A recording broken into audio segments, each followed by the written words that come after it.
ASD news की report. ज्यादा जानकारी के लिए इस न्यूज चैनल को सब्सक्राइब कर लीजिए। आज हम आपको ब्राजील के ऐसे आइलैंड के बारे में बता रहे हैं जहां केवल जहरीले गोल्डन पिट वाइपर सांपों की हुकूमत चलती है।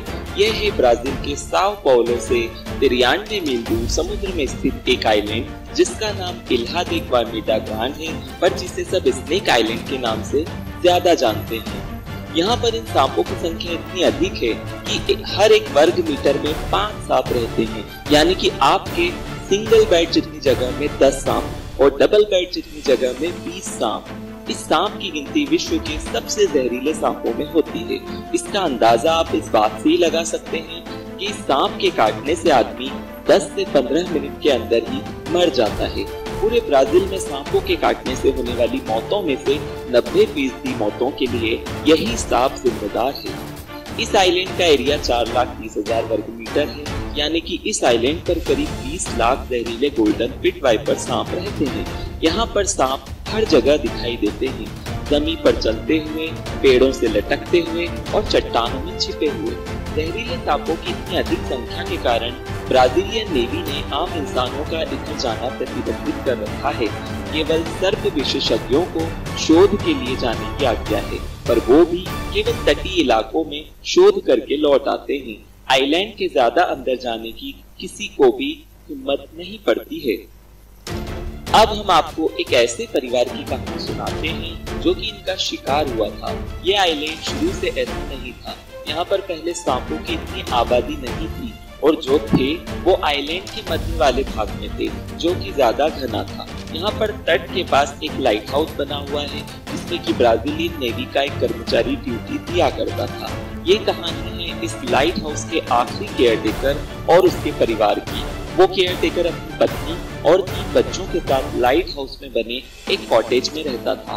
ब्राजीलियन नेवी का एक जहाज उनके पास उनकी जरूरत का सामान पहुंचा जाया करता था, लेकिन धीरे धीरे यहाँ सांपों की संख्या बढ़ने लगी और तट के पास वाले इलाके में भी सांप नजर आने लगे। एक दिन कुछ जहरीले गोल्डन पिट वाइपर सांप उनके कॉटेज की खिड़की से घुस गए। असल में खिड़की का खांच टूट गया था और उनका ध्यान उस ओर गया नहीं था।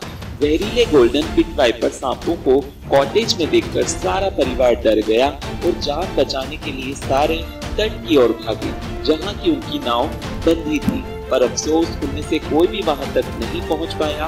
वे सब रास्ते में ही सांपों का शिकार बन गए।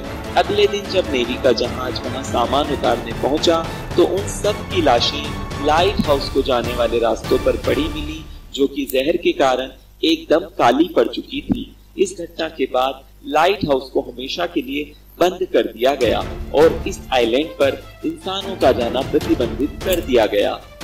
इस आइलैंड से जुड़ी हुई एक और घटना स्थानीय लोग बताते हैं। इस आइलैंड पर केले के पेड़ भी बहुत आयात से पाए जाते हैं।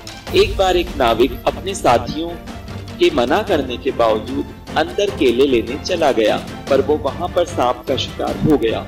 वो किसी तरह वापस अपनी नाव तक तो पहुँच गया, पर जिंदा नहीं बचा।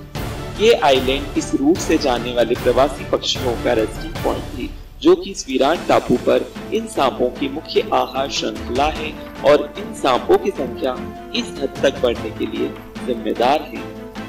ये थी ASD न्यूज की report. It's ASD News presentation. For more news updates, subscribe ASD News.